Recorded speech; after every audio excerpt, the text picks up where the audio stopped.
A special thank you to each of our subscribers who make this channel possible. Here's today's story.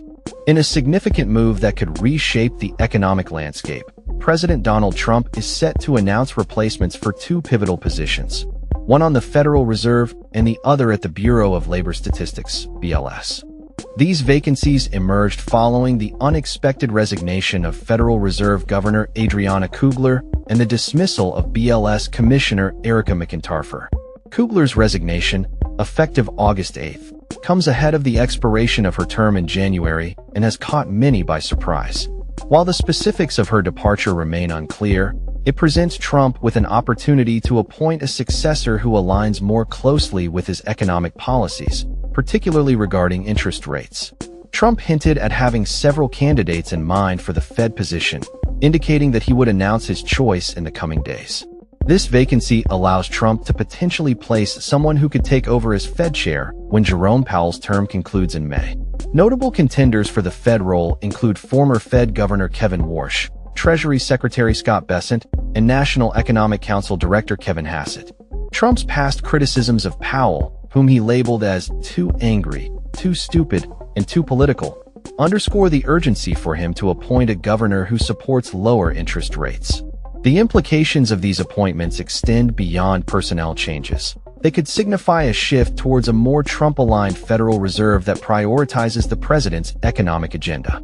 Meanwhile, Trump's firing of McIntyre followed a disappointing jobs report that revealed only 73,000 jobs were added in July, along with significant downward revisions to previous months' employment figures.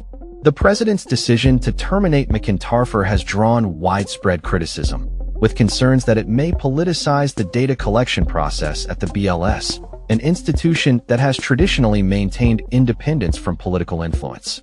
Critics argue that such actions could undermine the reliability of labor statistics, which are crucial for economic policy decisions. In response to the backlash, Hassett emphasized the need for a fresh perspective at the BLS to ensure that labor data remains transparent and trustworthy. The firing has sparked a debate about the integrity of economic data and the potential consequences of politicizing statistical agencies. As the White House navigates these changes, it faces the challenge of maintaining credibility in economic reporting while pursuing its policy objectives.